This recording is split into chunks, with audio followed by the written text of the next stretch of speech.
Jadi untuk saat ini di FB Pro itu banyak sekali yang terkena dismonet ya, dan terutama di sini ya konten-konten yang mungkin ngambil dari klip dari misalkan klip dari TikTok ataupun klip dari YouTube ataupun konten-konten reupload ya, itu untuk saat ini di FB Pro itu sudah ketat banget ya. Nah sebenarnya ini hampir mirip ya seperti di YouTube ya, kemarin juga di YouTube juga banyak yang terkena dismonet ya karena memang kebijakan terbaru. Nah seperti itulah di FB Pro juga sama. Jadi ya tujuan kalau kalian pengen jangka panjang di FB Pro, saran dari saya adalah fokus pada video sendiri.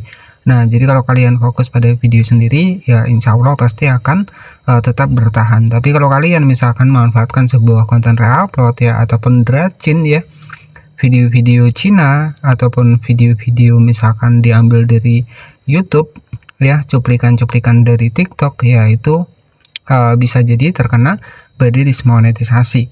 Jadi di sini itu salah satu contohnya. Di sini kita bisa cek ya. Jadi ada salah satu teman di sini itu profil Anda kehilangan akses untuk fitur monetisasi.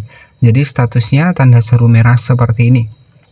Di sini dijelaskan bahwa aktivitas profil Anda tidak mengikuti kebijakan monetisasi partner kami. Lihat apa opsi Anda untuk mendapatkan akses kembali.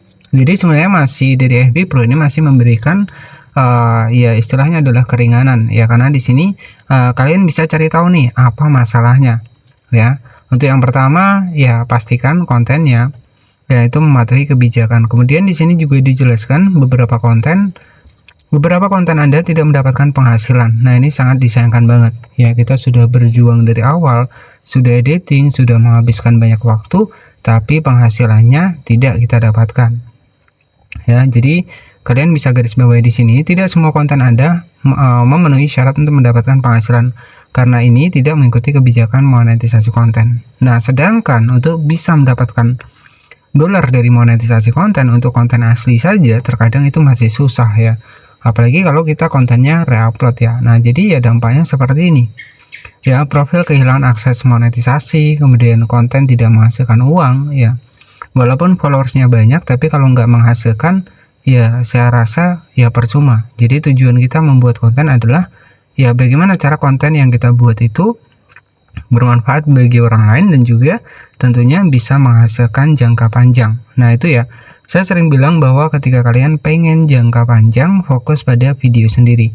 Gak masalah untuk awal-awal sepi, gak masalah, tapi terbukti ya banyak konten kreator yang konsisten, rajin upload ya, keseharian juga gak masalah karena di FB Pro rata-rata seperti itu ya. Ya tergantung bagaimana cara kalian ya melihat daya tarik dari penonton itu seperti apa. Apakah penonton ini maunya konten A, konten B ya, kalian bisa sesuaikan. Karena yang namanya bikin konten adalah kita membuat konten yang banyak diminati. Artinya kalian bisa melihat video populer kalian. Ya misalkan video populer tentang membuat kue, ya berarti kalian fokuskan membuat kue nih karena orang-orang banyak menonton di membuat kue. Jadi seperti itu. Jadi memang di sini banyak yang terkena dismonetisasi, kehilangan akses monetisasi dari profilnya dan juga dari kontennya.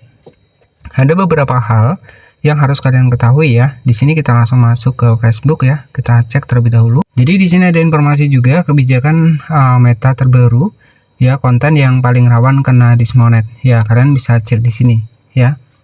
Jadi konten-konten yang seperti ini itu pasti akan terkena pelanggaran ya. Kemudian di sini ada konten low kualitas ya, jadi kualitas rendah ya, seperti template. Nah ini sama ya, seperti template, reupload, reuse ya, ataupun reupload tanpa menambahkan perubahan ya, ambil video dari TikTok ataupun YouTube Short, masih ada watermarknya. Jadi sudah saya bilang dari dulu ya bahwa watermark itu juga berpengaruh buat kita sulit dimonetisasi. Kemudian duplikat konten ya.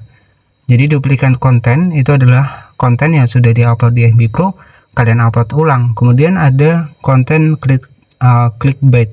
Nah ini juga nggak boleh ya. Jadi clickbait itu tidak sesuai dengan isi dari video kalian ya. Jadi seperti itu. Ini beberapa bocoran dari Facebook ya. Jadi ketika kalian pengen aman, saran saya di sini ya kita harus mematuhi kebijakan monetisasi konten. yang aman dan masih mau dibayar oleh Meta ya. Contohnya seperti edukasi, kemudian tutorial, vlog harian, review masakan, ya komedi, motivasi. Nah, itu masih bisa asalkan ya konten original. Jadi seperti itu ya. Ini beberapa bocoran. Jadi pembahasan kali ini adalah kenapa sih banyak yang terkena dismonet ya, karena salah satunya di sini banyak sekali misalkan konten reupload, konten duplikat, ya konten yang ada watermarknya ataupun konten clickbait. Nah, itu berpengaruh buat kalian terkena pelanggaran di FB Pro. Jadi di sini kita langsung masuk dibikin monetisasi. Nah, untuk saya sendiri di sini sudah mendapatkan akses dari monetisasi konten. Jadi buat kalian yang belum mendapatkan akses, semoga bisa mendapatkan akses, dan yang sudah mendapatkan akses dari monetisasi konten, ya kalian bisa jaga untuk konten kalian ya. Jadi jangan sampai konten kalian itu terkena pelanggaran ya, karena ya bukan apa ya teman-teman, karena ketika kita mau memulai itu kan berat banget ya. Jangan sampai video kita sudah banyak, kita sudah menghabiskan banyak waktu ya. Jujur menjadi konten kreator itu nggak mudah ya, kalian harus meluangkan waktu buat editing video, buat bikin ide kontennya apa. Nah, kalau misalkan kalian berfokus pada keseharian itu malahan akan lebih mudah. Kenapa? Karena salah satu yang pertama adalah kita nggak perlu mikir nih niche kontennya apa, tinggal kegiatan hari-hari kita ya, kalian tinggal rekam saja ya, misalkan memasak, memancing, ya apa saja. Tapi dari situ kalian juga harus menilai nih mana konten yang lebih peluangnya itu lebih naik ya. Jadi kalian bisa awal-awal itu sebenarnya kalau kalian campuran itu nggak masalah, karena kalian juga bisa mengetahui nih audiens ini lebih suka konten apa sih dari yang saya buat. Jadi seperti itu. Jadi kalian harus bisa menganalisa nih ya, harus bisa menganalisa audiens kalian. Jadi misalkan di konten memancing paling rame, ya udah kalian fokuskan di konten memancing. Misalkan di konten keseharian bisa rame, ya kalian fokuskan di konten keseharian. Jadi sebenarnya di FB Pro ini tuh lebih mudah ya dibanding platform yang lainnya ya. Jadi untuk dibikin konten itu sederhana, nggak masalah ya, berbeda dengan di YouTube ya. Jadi itu saja untuk pembahasan kali ini, beberapa penyebab kenapa untuk akun kalian itu terkena dismonet ya. Salah satunya melanggar kebijakan monetisasi konten, kemudian melanggar kebijakan mitra ya, seperti tadi sudah saya jelaskan jenis-jenis kontennya seperti konten duplikat, konten reupload, kemudian yang masih ada watermark ya, itu berpengaruh juga buat akun kalian ya, itu terkena pelanggaran. Dan kalau sudah pelanggaran fanspage pun itu juga terkena dampaknya kalau kalian main di fanspage, begitupun di FB Pro sama ya. Jadi kalau fanspage terkena pelanggaran, FB Pro juga sama. Antara FB Pro terkena pelanggaran, fanspage juga sama, dampaknya sama karena di satu akun. Itu saja yang bisa saya sampaikan. Terima kasih dan wassalamualaikum warahmatullahi wabarakatuh.